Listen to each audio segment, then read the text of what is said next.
नमस्कार साथियों, मैं आनंद मांड्या एक बार फिर से आपके सामने हाजिर हूं। आज बात करते हैं एलआईसी के बारे में। एलआईसी कंपनी को भारत के पूर्व प्रधानमंत्री पंडित जवाहरलाल नेहरू जी ने मात्र 5 करोड़ रुपए का इन्वेस्टमेंट करके इसे स्थापित किया था और आज एलआईसी के पास 32 लाख करोड़ की एसेट्स हैं। इसके अलावा एलआईसी सालाना 6 लाख करोड़ रुपए कमाती है। मोदी जी ने एलआईसी को बेचने की तैयारी शुरू कर दी है।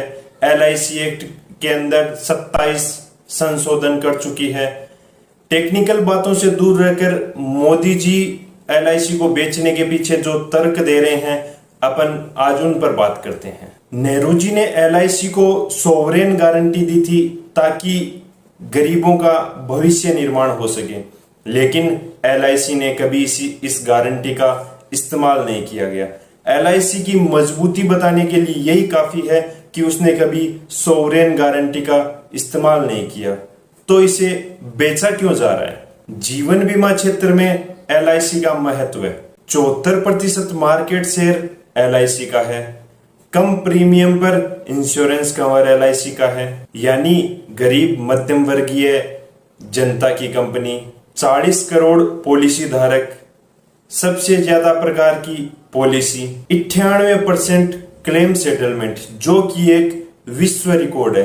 प्राइवेट सेक्टर के अंदर क्लेम सेटलमेंट मात्र 70% है। अगर आप एलआईसी के पॉलिसी धारक नहीं हैं, तो भी एलआईसी आपके भविष्य निर्माण का कार्य कर रही है, क्योंकि एलआईसी ने अपने इंश्योरेंस एसेट्स का 75% भारत के इंफ्रास्ट्रक्चर में निवेश किया हुआ है और यह नीति भी नेहरू जी की ही थी। एलआईसी एक ऐसी सरकारी कंपनी है जिसमें निवेश कर करोड़ों पिताओं ने अपनी बेटियों की शादी की है और यह महिला सशक्तिकरण का एक बहुत बड़ा उदाहरण है। 5 करोड़ का बीज आज 32 लाख करोड़ का एक महावृक्ष है।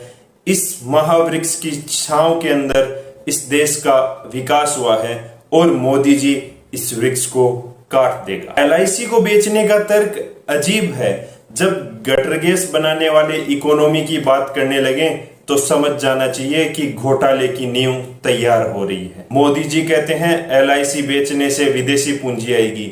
ये तो वही बात हो गई, घर की इज्जत नीलाम करने से खरीदार आएंगे। प्राइवेट इंश्योरेंस में एफडीआई आ रही है, किसी ने कोई आपत्ति नहीं की, तो एलआईसी में विदेशी पैसा लगाने की कहां जरूरत है? एलआईसी भारत सरकार के टोटल कर्ज का 20 से 25% हिस्सा देने की क्षमता रखती है।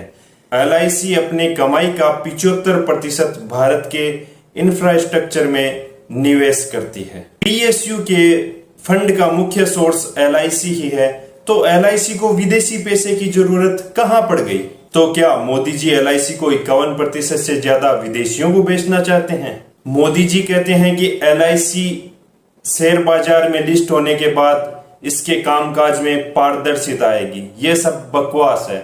आज तक एलआईसी के कामकाज पर किसी भी व्यक्ति ने कोई भी उंगली नहीं उठाई है। शेयर बाजार की कंपनियों का क्या हाल है?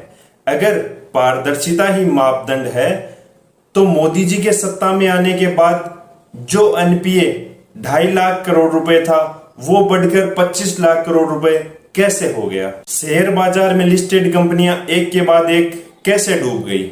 मोदी जी कहते हैं कि एलआईसी बेचने से आम निवेशकों का फायदा होगा, लेकिन वो कैसे? जो निवेशक है वो नागरिक भी है और इस समय देश के अंदर बेरोजगारी अपने चरम स्तर पर है। लोगों ने अपनी बचत निकाल ली है। भारत के अंदर देशी विदेशी निवेश एकदम निम्न स्तर पर है, तो यह उचित समय नहीं है। जनता ने पीएफ के पैसे निकालकर अपना घर चलाया है, तो ये आम निवेशक कौन है? देश में हाउस होल्ड सेविंग्स 2004 से नीचे जा चुकी है। जब सेविंग ही नहीं है तो निवेश कौन करेगा? एलआईसी बेचने का कोई लॉजिक नहीं है। यह एक नोटबंदी की तरह घोटाला और साजिश है। आज जो तर्क दिए जा रहे हैं वो सब धरे के धरे रह जाएंगे। एलआईसी खत्म हो जाएगी और आप और हम सब सिर्फ देखते रह जाएंगे, अपना निवेश खत्म हो जाएगा।